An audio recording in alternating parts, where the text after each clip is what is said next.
एकादशी व्रत का सबसे पहला नियम है कि आप जिस दिन व्रत करो उसके एक दिन पहले भक्ति का संचार इस हृदय में कर लो।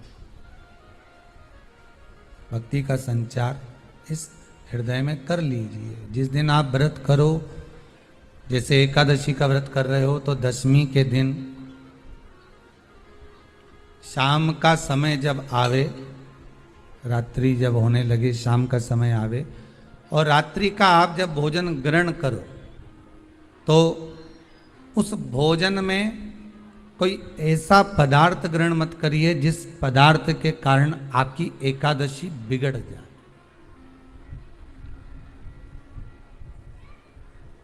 एकादशी का दूसरा नियम बहुत ध्यान से सुनिएगा। जिस दिन आपकी एकादशी का व्रत हो उस दिन प्रयास करिएगा कि अपने हाथ से किसी भी वृक्ष की कोई पत्ती टूटे ना। अपने हाथ से किसी भी वृक्ष की, पौधे की, किसी भी वृक्ष की पत्ती अपने हाथ से ना टूटे। बहुत ध्यान दीजिएगा महाराज। एकादशी का ये दूसरा नियम है कि अपने हाथ से किसी पौधे की, किसी वृक्ष की, किसी डाली की कोई पत्ती टूटे ना, कोई पत्ती ना टूटे, इसका प्रयास करिए।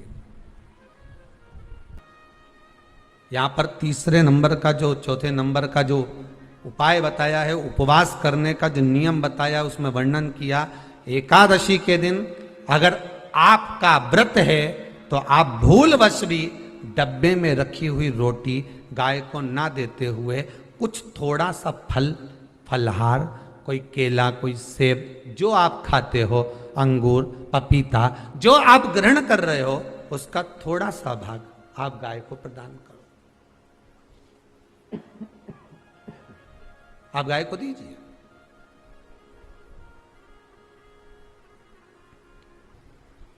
रोटी ही दी है, डब्बे में से निकाल के ले गई, गाय आई है, रोटी देना, देव मना नहीं। बाकी के दिन आप आपके बेटे से कह दो रोटी दिया बेटा जा, पर आप अपने हाथों से, आपका व्रत है तो आप फलाहार आप कर रहे हो तो फलाहार का ही दान गौ माता को दीजिए।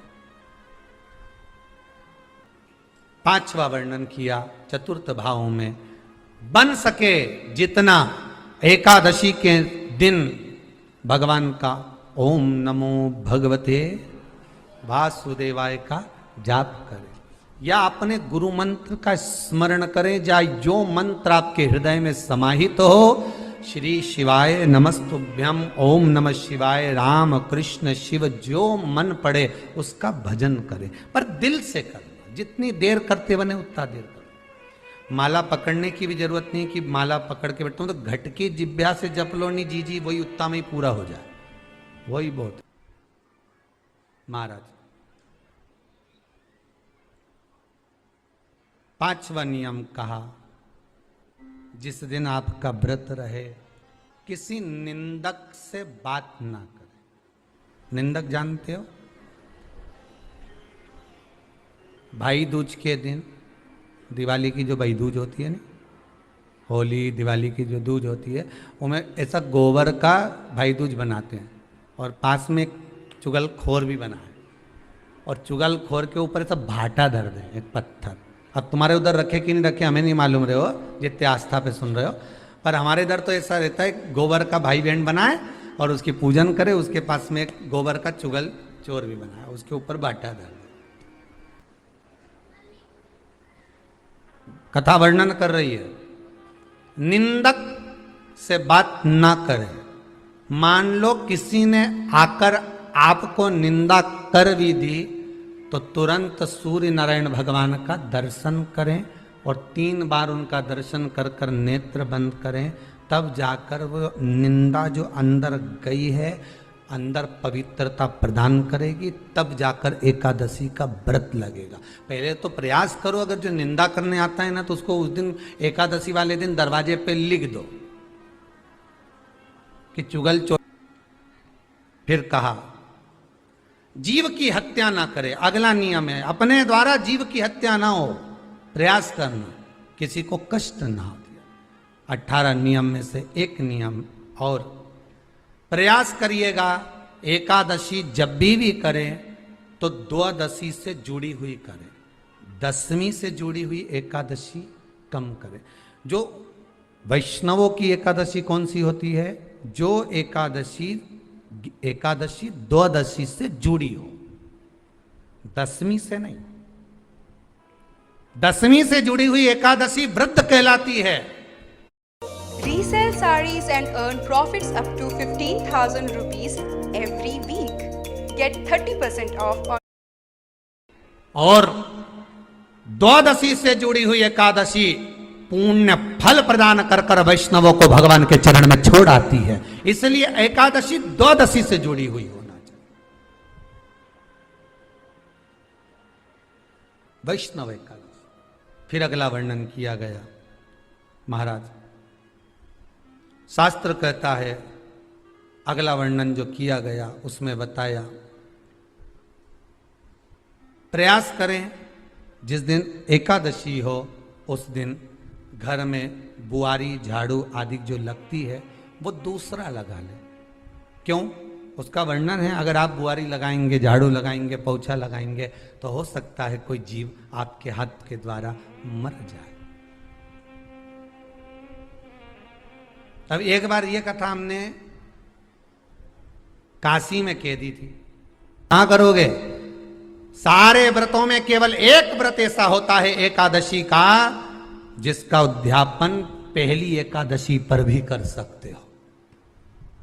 सारे उद्यापन में केवल एक उद्यापन ऐसा होता है, सारे व्रतों में एक व्रत का उद्यापन ऐसा होता है, वो है एकादशी का। ये जरूरी नहीं कि 26 पूरी होगी तभी तुम करोगे, या तो पहली में ही कर लो या फिर 26 पूरी हो तब कर। पर उद्यापन, अब तुमको ऐसा लगे कि हाँ मैं अभी तो जीऊंगी हो, अभी तुम्हारा बाल भी धोला नहीं हुआ, तुमको ऐसा लगे तो अभी तो मैं तो बढ़िया, तो पहली पर करने से क्या फल मिलेगा? तो एकादशी की नियमावली कहती है, अगर मान लो आपने पहली एकादशी पर भी उद्यापन कर लिया, इसके बाद में जितनी एकादशी करोगे वो सारी तुम्हारे खाते में जुड़ती जाएगी। मतलब बैंक में खाता खोल लो, ठीक है? खाता खोल लिया, अब जितना कमाता जाओगा उसमें डालते जाओ, जितनी कमाई करके लाओगे उसमें जमा करते जाओ। एकादशी एक बार उद्यापन पहले में भी हो गया तो बाकी का पुण्य तुम्हारे खाते में आ जाएगा, उसका पुण्य। एकादशी का उद्यापन बड़े महीने में माघ शुक्ल एकादशी के दिन, माघ का महीना हो, शुक्ल पक्ष की, जम के बोलिए, एकादशी हो, प्रयास करना कि आप उद्यापन करें, भले 5, 10, 11, 12 जितनी एकादशी हो जाए, 26 हो जाए तो ज़्यादा अच्छी है, नहीं तो आप करें तो माघ महीने की शुक्ल पक्ष की एकादशी के दिन आप उद्यापन करें। प्रयासरत करें, प्रयास करें। बड़े महीने के अंतर्गत जो उद्यापन, हाँ चतुर्मास के अंतर्गत उद्यापन नहीं होता एकादशी का, बहुत ध्यान दीजिएगा। हमारा ये जो सावन भादो कुंवर कार्तिक जो 4 महीना होते हैं भगवान के शयन करने के, इसके अंतर्गत एकादशी का उद्यापन नहीं होता और इसके अंतर्गत उद्यापन करना भी नहीं चाहिए एकादशी। हमारा एकादशी का उद्यापन माघ महीने की शुक्ल पक्ष की एकादशी के दिन आप बहुत प्रेम से आनंद के साथ करिए महाराज। परंतु एकादशी के उद्यापन में सबसे ज्यादा अगर कुछ जरूरी होता है तो 24 तरह का नैवेद्य जरूरी होता है। कितने तरह का? 24 तरह का नैवेद्य। अब आप कहोगे गुरुजी उद्यापन हम कर रहे हैं एकादशी का, तो उसमें तो फलहार का हमें नैवेद्य बनाना चाहिए। तो फिर ये पुराण के अंतर्गत स्कंद पुराण में ये चीज लिखी है कि एकादशी का जब उद्यापन करते हैं तो 24 तरह का नैवेद्य बनाकर सिद्ध करते हैं। 24 तरह का नैवेद्य जान रख लेना, का हलवा बना लो, खीर बना लो, पूड़ी बना लो, सब्जी बना लो, पकोड़ा बना लो, भजिया बना लो, ऐसे 24 तरह का नैवेद्य अलग अलग चाहिए। पर लोग क्या करते हैं, खोपरा पाक बनवा लेते हैं 1-2 किलो और 24 जगह रख देते हैं। स्वीकृत नहीं है। 24 तरह का नैवेद्य रखा जाता। महाराज एकादशी के दिन